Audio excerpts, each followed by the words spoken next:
จ้ะน้ำเขียวค่ะธรรมชาติเลยมาชมธรรมชาติกันเลยเขียวคักปัญญานำ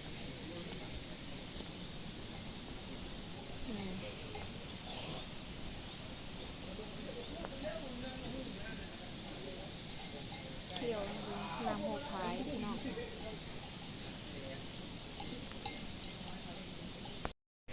ธรรมชาติเนาะเลย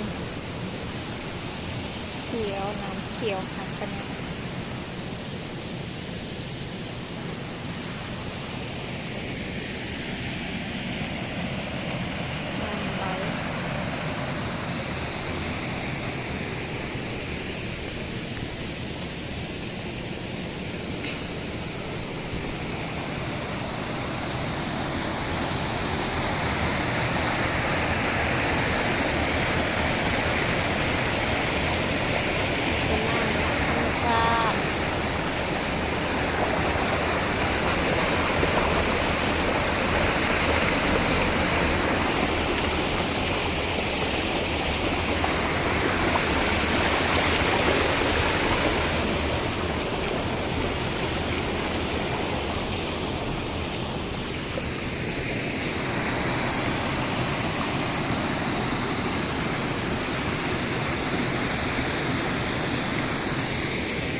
เขียวลุ่มน้ำเนาะดูจุดชมมาวางเนาะใครอยากมาเที่ยวก็ต้องมาเที่ยวได้เลยจุดชมธรรมชาติภูป่าป่าเลย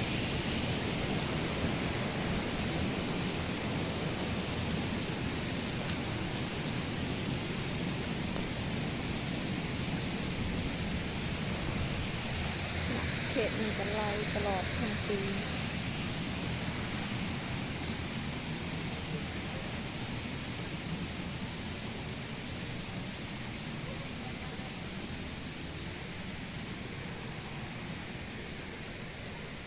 น้ำเขียวขนาดเล็กน้อย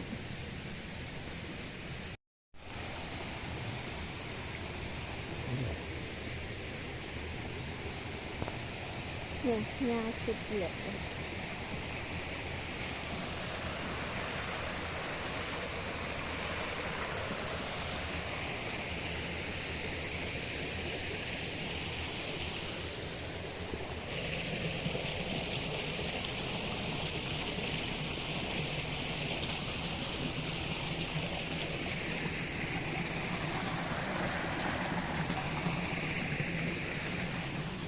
คน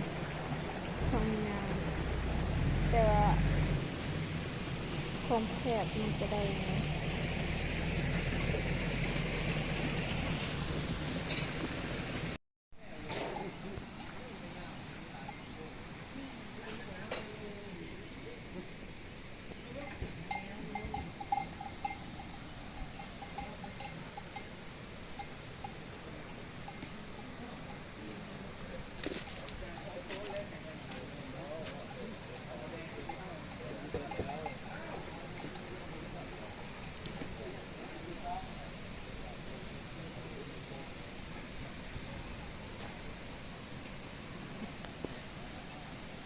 เกี่ยวคักขนาดนั้น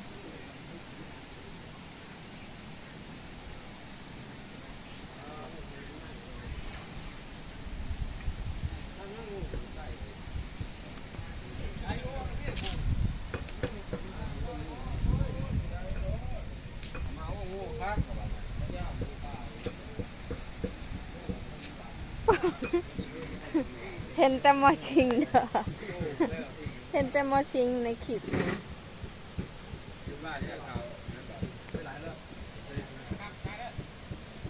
เอาอ่ะ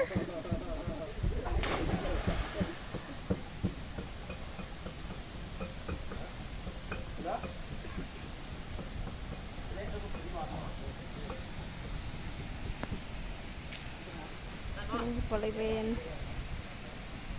พี่น้อง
ธรรมศาสตร์พี่น้องเอ้ยถือหญ้าเอาดอกไม้ภูพี่น้องวัดพระเจ้าองค์แสงบ้านยังวันหนึ่งมีแล้วมันจะเข้าเขตบุรพาไปเลยนะ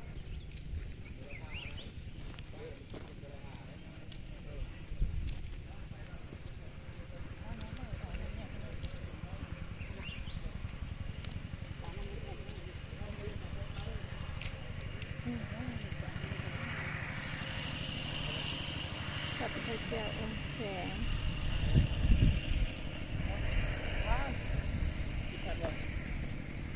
ตรงไหมเนี่ย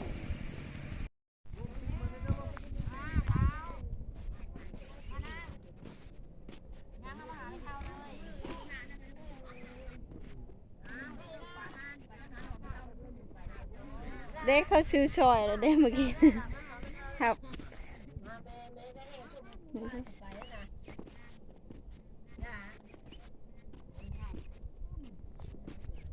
ชื่อชินไอ้บอเจ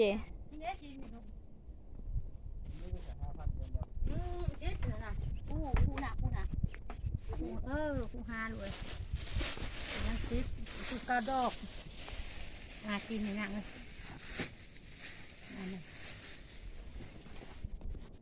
กิน เจ๊ แม่ เท้าขาดตรงไหน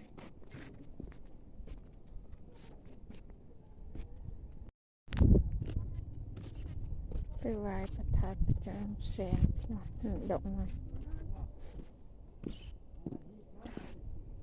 ทางเขาพี่น้อง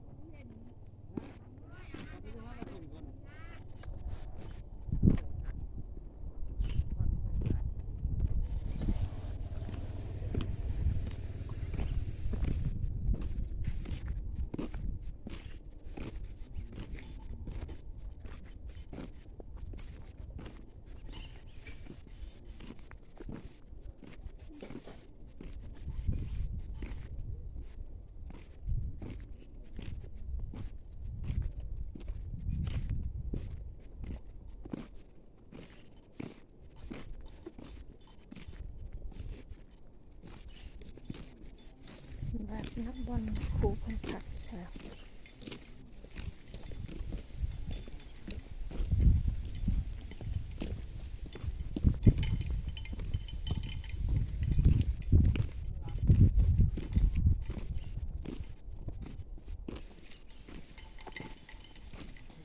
ลืมเอาโทรศัพท์เลยแล้วเอามาโอ้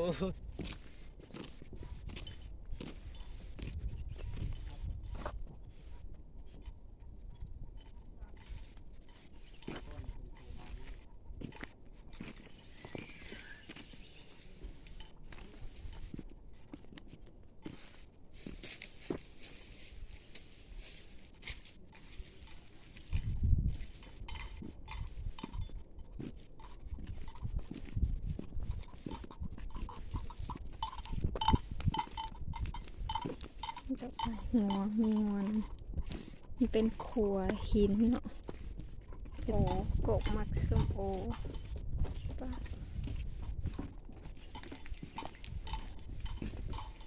นี่เป็นกองใหญ่พี่น้องนี่กองใหญ่นี่เลยองค์พญานาค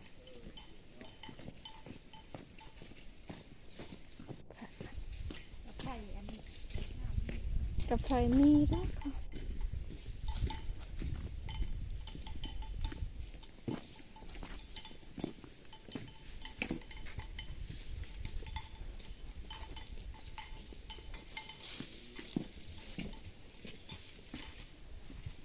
ขึ้นก่อน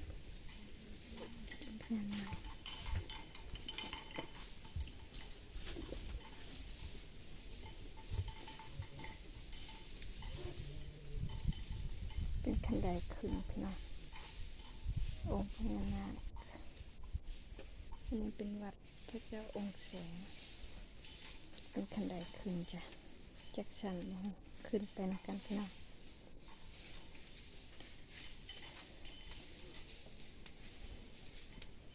คันไดขึ้นนี่จ้ะ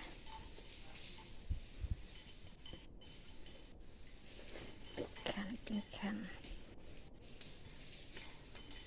นี่เลย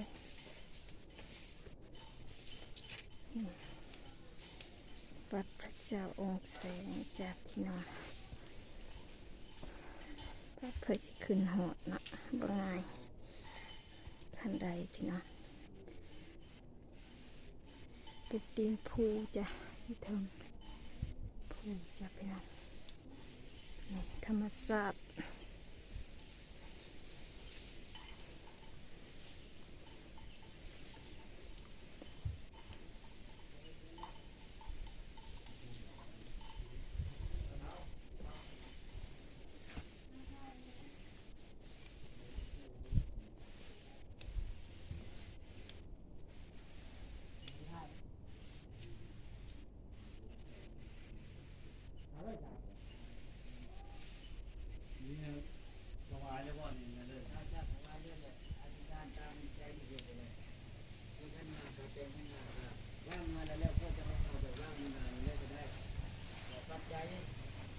ขึ้นหอดถึงเจ็บเนาะระเบียงมีบัตรลงด้วยพี่น้องถ่ายตอนลงองค์พญานาคหน่อยเพิ่นจำชินอยู่นี่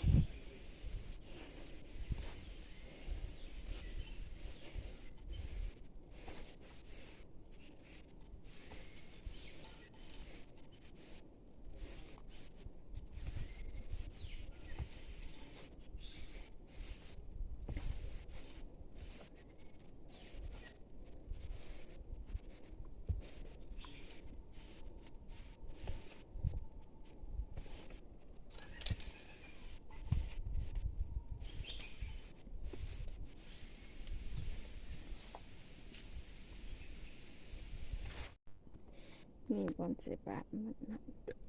เย็นบุญให้ชินก็ได้เว้นนับตามผูตามพา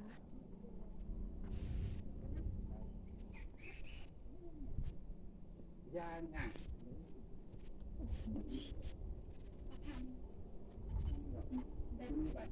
อยู่ห่างกันเลยว่าสั่ง คนนะคน มีแต่บ้าไปอยู่นี่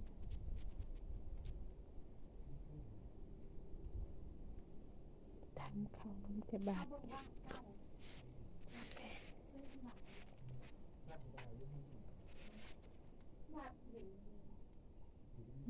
ทำเขาพี่น้องไม่ได้เขา